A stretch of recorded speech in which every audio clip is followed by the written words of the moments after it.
Assalamualaikum warahmatullahi wabarakatuh. Salam sejahtera. Perkenalkan kami dari kelompok 8 dengan tema dilema impor 1 juta ton beras.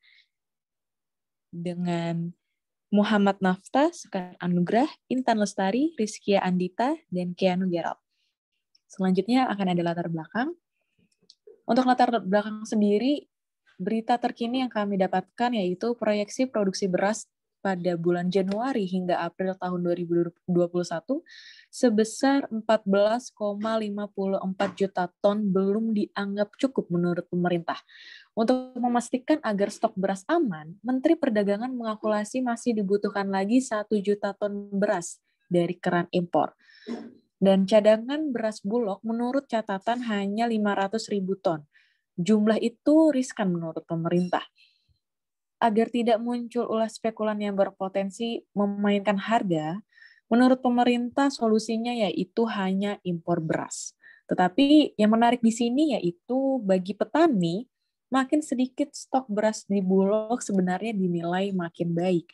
Gabah dan beras pun juga menurut petani bahwa milik mereka akan lebih berpeluang terjual di pasar maupun terserap di Bulog, tapi lagi-lagi bahwa pemerintah menilai itu berbeda, bahwa semakin beras yang berlimpah dan stok yang cukup di Bulog, pemerintah menilai bahwa itu lebih baik untuk membangun ketahanan pangan nasional. Selanjutnya akan disampaikan oleh rekan saya.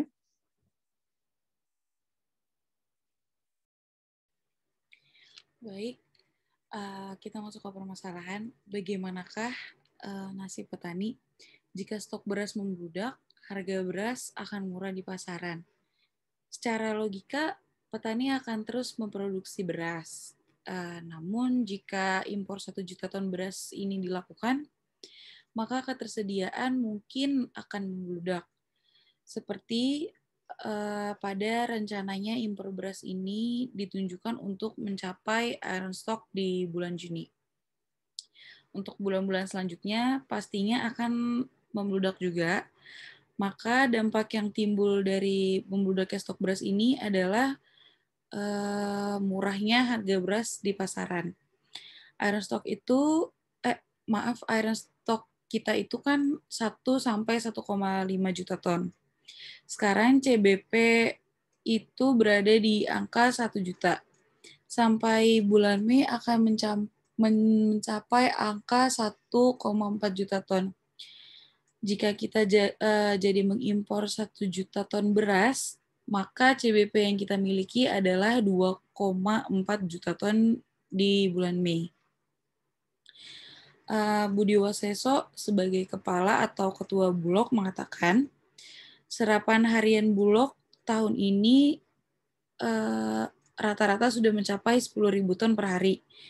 Volume penyerapan itu diyakini akan terus meningkat hingga beberapa pekan ke depan.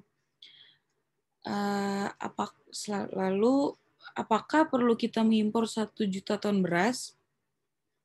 Jika hasil serapan gabah sudah bisa mencapai iron stock, maka impor beras tidak perlu dilakukan. Terkait hal tersebut, berarti petani akan memproduksi 300.000 dalam 1 bulan. Terhitung sejak awal April hingga bulan Juni akhir. Serapan harian Bulog tersebut akan menghasilkan jumlah 900.000 ton. Berarti persediaan beras yang kita miliki akan mencapai angka 3,3 juta ton. Maka dari sini kita tidak perlu lagi mengimpor beras karena angka itu sudah berada di atas iron stock yang diharapkan. Selanjutnya dilanjutkan oleh rekan saya, Nafta. Ya, baik. Di sini mereka yang terlibat itu ada yang pertama, Bapak Joko Widodo sebagai Presiden Negara Republik Indonesia. Ia mengatakan, saya pastikan sampai bulan Juni 2021 tidak ada beras impor yang masuk ke negara kita Indonesia. Kita tahu sudah hampir 3 tahun ini kita tidak mengimpor beras. Ia mengatakannya dalam konferensi pers virtual di YouTube Sekretariat Presiden. Jokowi juga mengungkapkan pemerintah memang memiliki MOU, namun itu untuk berjaga-jaga di tengah pandemi yang penuh ketidakpastian. Dan ia menegaskan sekali lagi bahwa berasnya itu belum masuk. Dan apa yang dikatakan oleh Bapak Joko Widodo mungkin ia lontarkan untuk membuat masyarakat dan petani tenang. Namun pada pernyataannya yang menyebutkan bahwa sudah hampir 3 tahun ini kita tidak mengimpor beras. Pernyataan itu merupakan ambigu. Karena seperti data yang kami dapatkan bahwa BPS mencatat Indonesia rutin mengimpor beras dari berbagai negara tiap tahunnya. Pada 2019 misalnya, Indonesia tercatat mengimpor 444.000 ton. Sementara di tahun 2020, volume impor beras mencapai 356.000 ton. Deputi Bidang Neraca dan Analisis BPS, Sri Sulistiowati, mengatakan beras yang masuk pada tahun 2019 dan 2020 tersebut berbeda dengan beras impor sebanyak 1,8 juta ton yang dilakukan Bulog berdasarkan penugasan dari pemerintah pada tahun 2018. Dan ia juga mengatakan bahwa beras-beras tersebut biasanya memiliki jenis tertentu dan kebutuhannya juga dikhususkan seperti untuk penderita diabetes dan penyakit lainnya. Ya, mungkin menurut kami ia mencari aman. Dan dengan adanya data yang diberikan oleh BPS terkait dengan catatan impor beras yang terjadi pada tahun 2019 dan 2020, berarti apa yang dikatakan oleh Bapak Joko Widodo bisa dibilang keliru. Dan Muhammad Lutfi sebagai Kementerian Perdagangan, ia juga mengatakan bahwa ia sangat yakin bahwa kebijakan yang ia susun adalah kebijakan yang terbaik untuk kesejahteraan masyarakat Indonesia. Dan ia pun mengaku siap berhenti dari jabatannya kalau keputusannya mengenai impor beras sebesar 1 juta ton salah. Ia mengatakan keputusan tersebut diambil melalui perhitungan yang matang terkait dengan ketersediaan beras di Perum Bulog. Terkait dengan apa yang ia katakan, menurut kami tidak seharusnya beliau berkata bahwa jika keputusan tersebut salah, ia siap berhenti dari jabatannya. Karena keputusan ini menyangkut kehidupan masyarakat Indonesia, maka kebijakan ini seharusnya ia pikirkan secara matang-matang dan tidak dapat main-main. Selain itu, Deddy Mulyadi selaku Wakil Ketua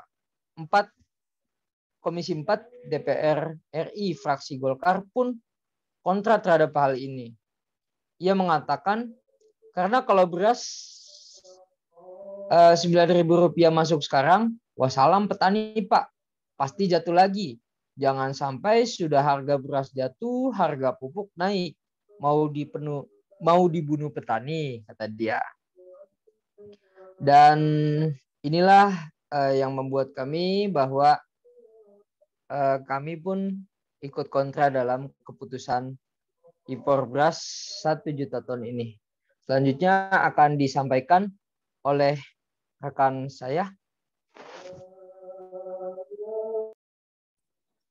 Iya, jadi kebijakan yang akan diambil pemerintah, pertama itu impor 500.000 ton untuk CBP dan 500.000 ton untuk sesuai dengan kebutuhan Bulog. Kedua, penyerapan gabah oleh Bulog dengan target setara beras 900.000 ton saat panen raya pada Maret sampai dengan Mei 2021.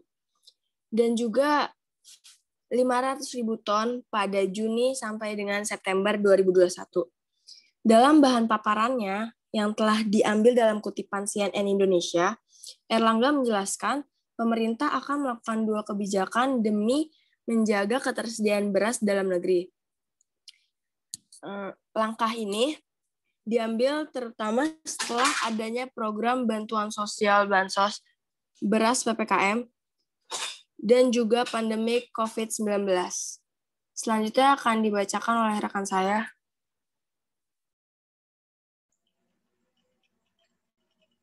Kesimpulan. Jadi kesimpulan dari kelompok kami sebagai berikut. Kebijakan impor dapat dilakukan jika ketersediaan beras memang sudah mendapat tingkat darurat. Namun, apabila Bulog masih mampu untuk menyerap gabah dari para petani dengan baik dan mempertahankan ketersediaan beras sesuai dengan angka kestabilan yang diinginkan, maka pemerintah tidak seperlunya untuk mengimpor 1 juta ton beras. Selanjutnya, saya serahkan kembali ke Kak Sekar. Itulah tadi yang dapat dipaparkan oleh kelompok kami, yaitu kelompok 8. Mohon maaf apabila banyak kesalahan atau salah-salah kata. Wassalamualaikum warahmatullahi wabarakatuh. Waalaikumsalam.